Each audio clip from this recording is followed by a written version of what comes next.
आप लोगों से पूछता हूं जो मुझे अभी वीडियो में देख रहे हैं कि नीचे कमेंट सेक्शन में बताओ कि जो भी वीडियोस मैंने आज तक बनाई है उसमें से आपकी फेवरेट कौन सी है। तो अलग अलग आंसर्स आएंगे अलग अलग लोगों के। बट अगर आप मुझसे पूछो कि मेरी फेवरेट वीडियो कौन सी है तो उसका नाम है 3 साइंस ऑफ ट्रू लव। इस वीडियो को आप देखोगे आपको लगेगा कि इसमें तो कुछ है ही नहीं, बहुत ही सिंपल है, बट उस वीडियो के पीछे क्या है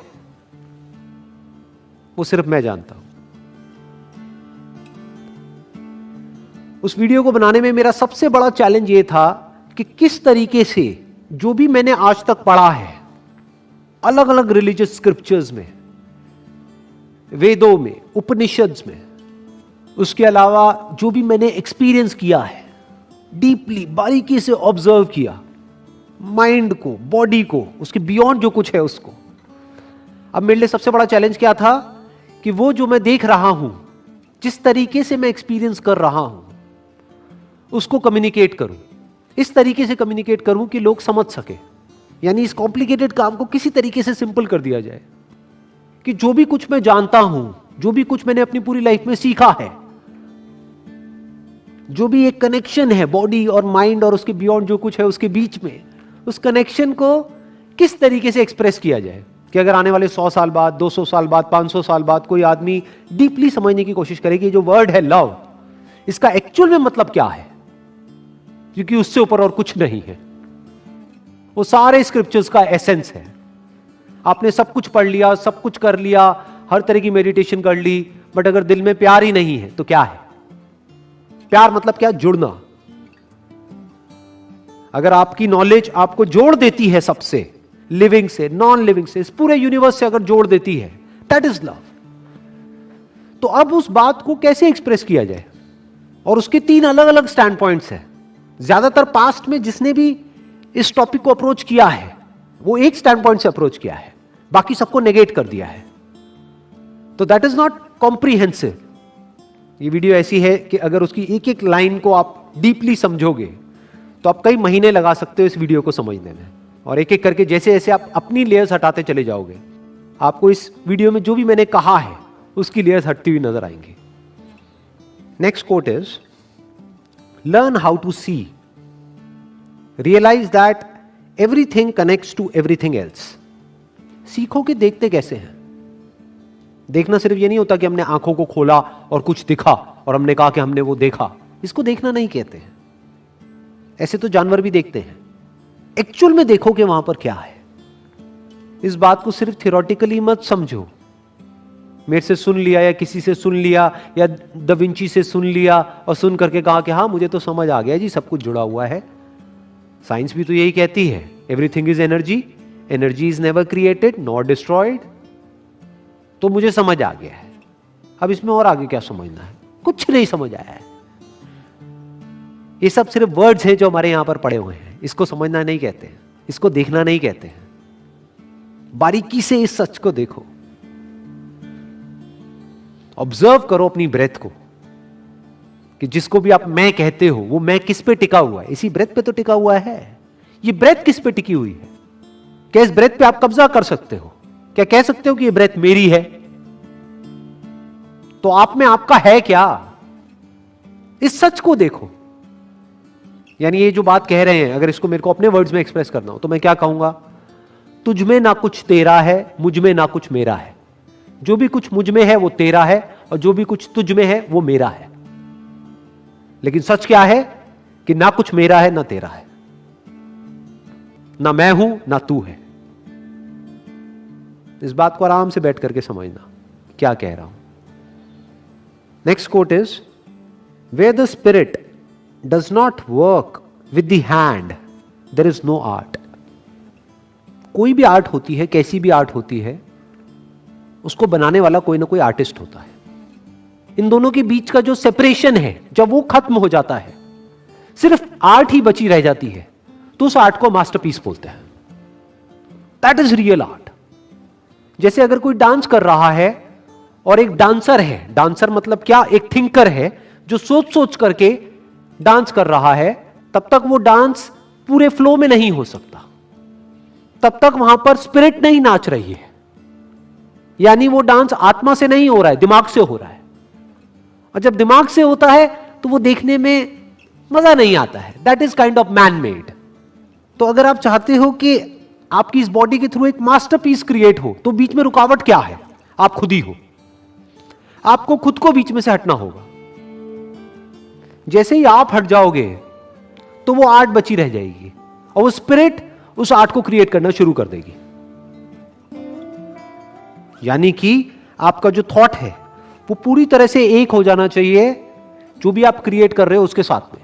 यानी जो भी आप काम कर रहे हो, जब उस काम के साथ में आप पूरी तरह से जुड़ जाते हो, पूरी मतलब पूरी तरह से, बीच में कोई सेपरेशन ही बाकी नहीं रह जाता है। यानी आप ये तक भूल जाते हो कि मैं क्या कर रहा हूं, तब वो काम एक अलग लेवल पे चला जाता है। एक सिचुएशन में आप आ गए, एक प्रॉब्लम में आप आ गए, उस टाइम पे what is right action? That is your question, right? आपके पास में बहुत सारी चॉइसेस हैं, टू एक्ट और not to act, to act in one particular way और in some other way. So how to act, right?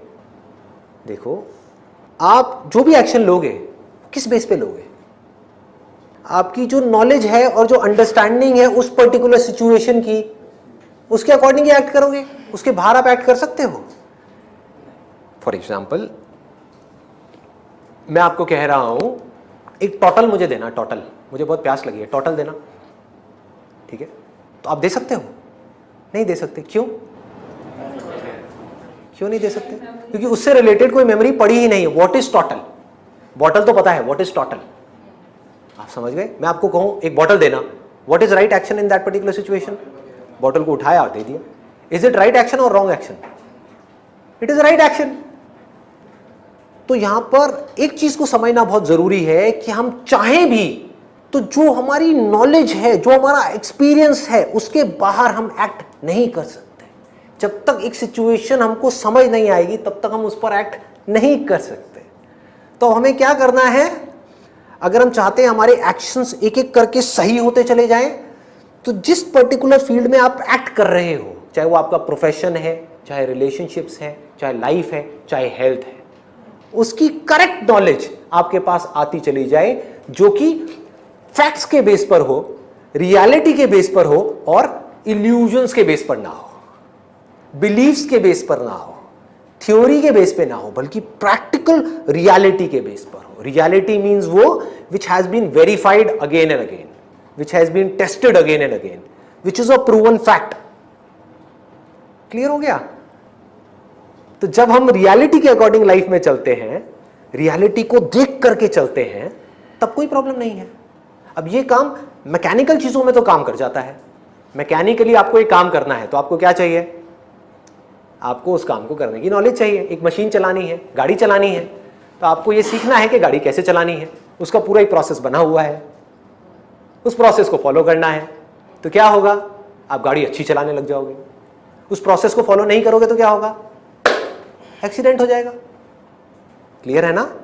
गाड़ी चलाने का एक पूरा प्रोसेस बना हुआ है कि आपको लेफ्ट साइड में ड्राइव करना है। अगर आप इंडिया में हो, आप कहो नहीं मैं तो राइट में करूंगी क्योंकि मुझे लगता है राइट में करना ठीक है, तो क्या होगा? एक्सीडेंट हो जाएगा। ये तो हो गया मैकेनिकल में। अब लाइफ में कैसे करोगे? कि मैं किसी इंसान के साथ में हूं और इस पर्टिकुलर सिचुएशन में मेरी और उसकी नहीं बन रही। अब मुझे उसके साथ रहना है या छोड़ना है? उसको छोड़ना है या उसके साथ रहना है? उससे लड़ना है या उससे नहीं लड़ना है? इस सिचुएशन में गुस्सा करना है या नहीं करना है? इसके ऊपर कोई बुक है, कोई साइंस है? तो कैसे करोगे? आप नहीं भी चाहोगे, अभी आप कैसे कर रहे हो वो मैं आपको बता देता हूं। इसको प्रैक्टिकली वेरीफाई करके देख लेना। आप नहीं भी चाहोगे तो आप एक्ट करोगे अपनी जो नॉलेज है, अपनी जो अंडरस्टैंडिंग है उस पर्टिकुलर सिचुएशन की, उसके अकॉर्डिंग, जो हैबिट है उसके अकॉर्डिंग। नहीं भी चाहोगे तो now what you have to do? आपको उस सिचुएशन को बेटर तरीके से समझना है, रियलिटी को एज इट इज देखना है। That will give you right understanding of that particular situation and your action is going to be right action. But even after that, ये सब करने के बाद भी जो आउटकम आने वाला है वो आपके हाथ में नहीं है।